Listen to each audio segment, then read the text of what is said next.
कुम्मन दास जी, उनके घर में शीशा नहीं था, तो रोज पुष्टि मार्गीय तिलक लगाते थे। हमारे पुष्टि मार्गीय वैष्णव ऐसे तिलक लगाते हैं।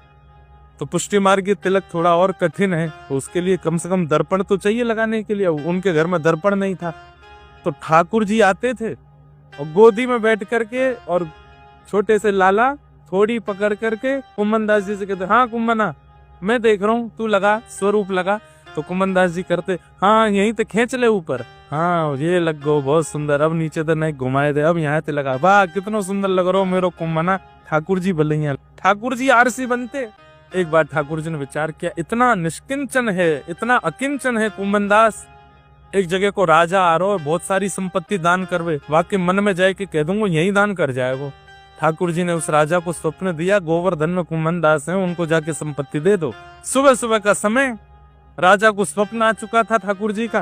कुम्मन दास जी तिलक स्वरूप कर रहे थे, ठाकुर जी गोद में बैठे कुछ बात कर रहे थे, कुम्मन दास जी थे। कुम्मन दास जी के थोड़ी पकड़ के ठाकुर जी बोले, ए कुम्मना, मेरी बात तो सुन। कुम्मन दास जी बोले, हाँ लाला, हाँ जे बोलो, कहा कह रहे। इतने में ही वो राजा आ गया और उसने भीतर जैसे प्रवेश किया, ठाकुर जी अंतर ध्यान हो गए। सोचिए, अकिंचन निष्किंचन कुम्मन दास जी के यहाँ पर करोड़ों की संपत्ति उस समय दान करने राजा आया है, और कुम्मन दास जी लाला कहाँ चले गए, ऊपर देखे, नीचे ढूंढे, इधर ढूंढे, उधर ढूंढे, बाहर ढूंढने जावे, राजा बैठा है उसको देख नहीं रहे। राजा से कह रहे, तेने देखो? बोले, कौन को? छोटो सो मेरो जय कहाँ चलोगो पतो नहीं। कछु तो कह रहे थोड़ी पकड़ के, मुझे बोलते बोलते चले गए।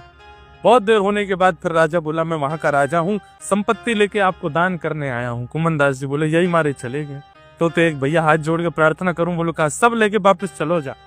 अरे कुछ तो ले लीजिए। बोले, कछु देनो चाहे? बोले, हाँ। पक्का देखो? बोले, हाँ।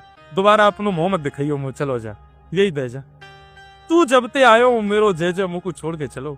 राजा बोला, ठाकुर जी ने स्वप्नादेश किया। बोले, चाहे ठाकुर जी ने स्वप्नादेश किया, तू चलो जा। राजा लौट के चला गया। थोड़ी देर बाद ठाकुर जी फिर प्रकट हो गए। कुम्मना, हाँ, कुम्मन दास जी के नेत्र सजल हो गए। दौड़ के, कहाँ चले गए आप? अरे कुम्मना, मैंने तो वो राजा भेजो, मैंने ही तो वाकु स्वप्न दियो कि सबरी संपत्ति कुम्मन दास को दिया, तेरो ऐसो अकिंचन निष्किंचन तू झोंपड़ी में रहवे, काय को ना ले तेने? कुम्मन दास जी बोले, जिस संपत्ति के द्वार पर आते ही आप चले गए, उसको घर में ले लेता तो क्या होता? और नाथ, एक बात और। बोले, क्या? अगर मैंने स्वीकार किया होता, तो मैंने स्वीकार नहीं किया, क्यों नहीं किया, ये पूछने के लिए आप दोबारा मेरे पास नहीं आते। आपको लगता कि अब तो सब मिल गए कुम्मन दास को, प्रेम से जीवेगा, आप तो मंदिर में चले जाते। नाथ, हमारे लिए सर्वधन सर्व संपत्ति आप।